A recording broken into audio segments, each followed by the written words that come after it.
কাল আখেরি মোনাজাতে শেষ হবে বিশ্ব ইজতেমার তৃতীয় পর্ব। এই ধাপে অংশ নিয়েছেন সাদ অনুসারীরা।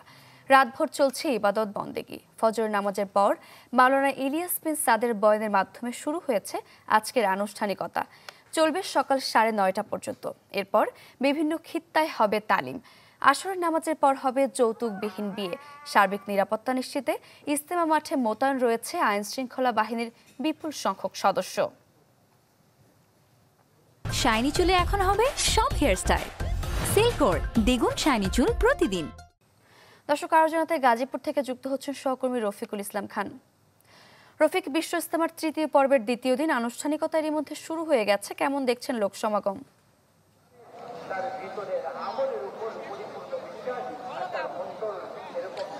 শারিকা, ফজরের নামাজের পর মাওলানা সাদের পুত্র ইলিয়াস বিন সাদের বয়ানের মধ্য দিয়ে আজকে শনিবারের আনুষ্ঠানিকতা শুরু হয়েছে। যে বয়ানটি চলছে সেই বয়ান কিন্তু 9:30 পর্যন্ত চলবে। বয়ানটি মূলত করা হচ্ছে উর্দুতে, পাশাপাশি বাংলাতেও তর্জমা করা হচ্ছে।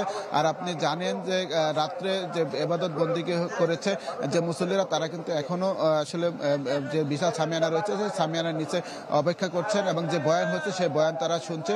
আমরা মুসল্লিদের সাথে কথা বলেছি, তারা যেটি বলছে, ইজতেমার প্রথম ইতিহাসে তারা শবে বরাত পেয়েছে এবং শবে বরাতের রাতভর তারা ইবাদত বন্দেগি মুশকুল ছিল। এবং যে বয়ান হচ্ছে, যেহেতু মাওলানা সাদ আসতে পারেনি, তার দুই পুত্র এখানে উপস্থিত হয়েছে। সেই দুই পুত্রের এক ছোট পুত্র ইলিয়াস বিন সাদ, তিনি এখন বয়ান করছে। সেই বয়ান তারা মনোযোগ দিয়ে শুনছেন এবং সেই বয়ানের পর কিন্তু আর 9:30 পর বয়ান হবে না। শুধু খিত্তা ভিত্তিক যে আলোচনা, খিত্তা ভিত্তিক বয়ান, সেই বয়ান হবে।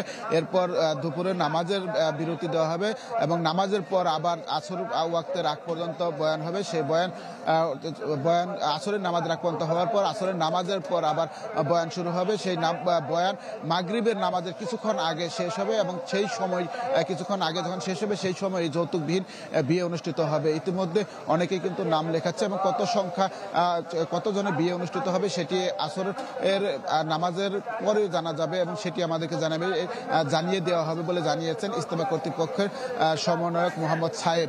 তো যে আপনি দেখছেন যে মুসল্লিরা এসছেন, তারা বিশাল সামিয়ানার নিচে বসে সেই সব আসলে বয়ান শুনছেন। আর গাজীপুর মেট্রোপলিটনের পুলিশের পক্ষ থেকে বলা হয়েছে, প্রথম 2 ধাপের মতো এ পর্বেও ইজতেমার নিরাপত্তা দিতে 7,500 আইন শৃঙ্খলা বাহিনীর সদস্য নিয়োজিত রয়েছে। তারা 3 ধাপে নিরাপত্তা নিশ্চিত করছে। ওয়াচ টাওয়ার, সিসিটিভি দিয়ে মনিটরিং করছে, যাতে করে সুষ্ঠু এবং সুন্দরভাবে ইজতেমা শেষ করতে পারে। আগামীকাল আর আখেরি মোনাজাতের মধ্য দিয়ে শেষ হচ্ছে এবারে বিশ্ব ইজতেমা। এই ছিল এখান থেকে সর্বশেষ খবর। শারিকা। রফিক, ধন্যবাদ আপনাকে।